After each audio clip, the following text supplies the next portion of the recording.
अच्छा, कल की वीडियो जब मैंने बनाई थी तो उसमें मैंने 3 प्रेडिक्शंस किए थे। पहला प्रेडिक्शन ये कि कैमरन ग्रीन कोलकाता नहीं बल्कि चेन्नई जाएँगे। दूसरा प्रेडिक्शन ये कि वेंकटेश अय्यर को कोलकाता दोबारा खरीद लेगी और पृथ्वी शॉ और सरफराज खान महँगे बिकेंगे। इतना गलत कैसे हो सकता है भाई? भाई कसम से जो बेइज्जती हुई है ना मेरे प्रेडिक्शन की, इतनी बेइज्जती तो बचपन में होमवर्क करने के बाद मुर्गा बनने पर भी नहीं होती थी, जितनी अब हुई है। एक भी प्रेडिक्शन सही नहीं हुई है भाई साहब। मेरा मुंह से निकल गई, मेरी जबान टूट गई यार। कैमरन ग्रीन को अल्टीमेटली कोलकाता ही लेकर गई। चेन्नई ने तो ज्यादा मेहनत करी भी नहीं ग्रीन के लिए। फिर वेंकटेश अय्यर के लिए कोलकाता ने बोली जरूर लगाई, लेकिन उनको लेकर गई बेंगलुरु की टीम। इसकी वजह ये हो सकती है कि बेंगलुरु के कप्तान रजत पाटीदार और वेंकटेश अय्यर दोनों एमपी के लिए खेलते हैं। हाँ, तीसरी प्रेडिक्शन थोड़ी बहुत सही हो गई है। मैंने कहा था पृथ्वी शॉ और सरफराज खान जो अभी तक अनसोल्ड जा रहे थे, अब की बिकेंगे और महंगे भी जाएंगे। चलो महंगे तो नहीं गए, लेकिन शुक्र है बिक गए, वो भी दूसरे अटेम्प्ट में। सरफराज को चेन्नई ले गई, जबकि पृथ्वी वापस से दिल्ली की टीम से खेलते दिखाई देंगे। बड़ा मजेदार रहा भाई कल का ऑक्शन।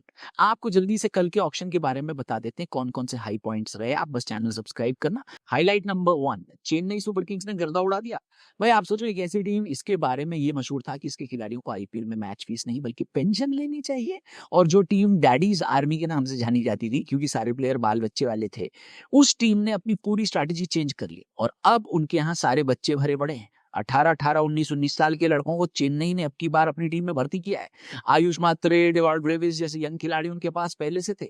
यानी फुल जेनजी भर लिए गए हैं इस टीम में। अब ये कितना सक्सेसफुल होगा मुझे नहीं पता, लेकिन इतना तो तय है कि चेन्नई के पास कई सालों का बैकअप आ गया है और उन्होंने अगले कई सालों के लिए अपनी टीम बना ली है। यही नहीं, चेन्नई ने सरफराज खान को भी खरीद लिया है। यानी अब संजू, ऋतुराज गायकवाड़ और सरफराज खान, तीनों खिलाड़ी जिनके लिए जस्टिस मांगी जाती थी, चेन्नई का हिस्सा हो चुके हैं। तीनों खिलाड़ियों को एक साथ जस्टिस दे दी चेन्नई वालों ने। आपको चेन्नई का ऑक्शन कैसा लगा कमेंट करना। हाईलाइट नंबर 2 पे बात करते हैं अनकैप प्लेयर्स की। बल्ले बल्ले, अब की बार एक बड़ा अलग और अजीब ट्रेंड देखने को मिला। एक तरफ जहां बड़े बड़े खिलाड़ी अनसोल्ड जा रहे थे, वहीं पर अनकैप्ड खिलाड़ी यानी जिन्होंने अभी तक अपने देश के लिए क्रिकेट नहीं खेली है, उनका बोलबाला था। चेन्नई ने आईपीएल के इतिहास का सबसे महंगा अनकैप्ड खिलाड़ी खरीदा। यूपी के प्रशांत वीर चेन्नई के पास 14.2 करोड़ में गए और थोड़ी देर बाद चेन्नई ने राजस्थान के कार्तिक शर्मा को भी इतने ही पैसे में खरीद लिया। यानी 2 अनकैप्ड प्लेयर्स पर चेन्नई ने 28 करोड़ 40 लाख रुपए खर्च कर दिए। मेरे इनसाइड सोर्स मुझे यह बता रहे हैं कि प्रशांत वीर इस आईपीएल ऑक्शन के सबसे डिमांड वाले प्लेयर थे, क्योंकि उनको खरीदने में सभी 10 टीमें इंटरेस्टेड थी। यानी सब लोगों को पता था कि ये लड़का देश के लिए तो नहीं खेला, लेकिन हल्का नहीं है ये। ठीक इसी तरह कश्मीर के आकिब नबी भी 8 करोड़ से ज्यादा रकम में खरीदे गए। आकिब ने रणजी ट्रॉफी में और फिलहाल सैयद मुश्ताक अली ट्रॉफी में बेहतरीन प्रदर्शन किया था और सभी को ये उम्मीद थी कि वो महंगे बिकेंगे, लेकिन इतने महंगे बिकेंगे ये शायद खुद आकिब ने भी नहीं सोचा होगा। आकिब को दिल्ली की टीम ने खरीदा। तीसरी हाईलाइट, मिनी ऑक्शन था तो खिलाड़ियों पर पैसा पानी की तरह बहाया गया।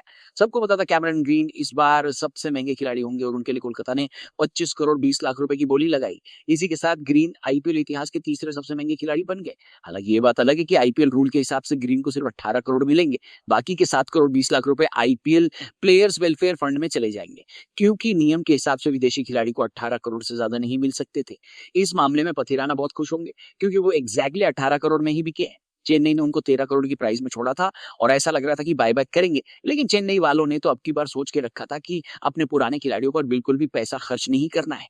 पथिराना कोलकाता के पास गए, जबकि Akash Madhwal, Jake Fraser McGurk, Abhinav Manohar, Rahmanullah Gurbaz, Devon Conway, Jonny Bairstow जैसे प्लेयर्स जिनके बहुत महंगे बिकने की उम्मीद थी, वो सब अनसोल्ड चले गए।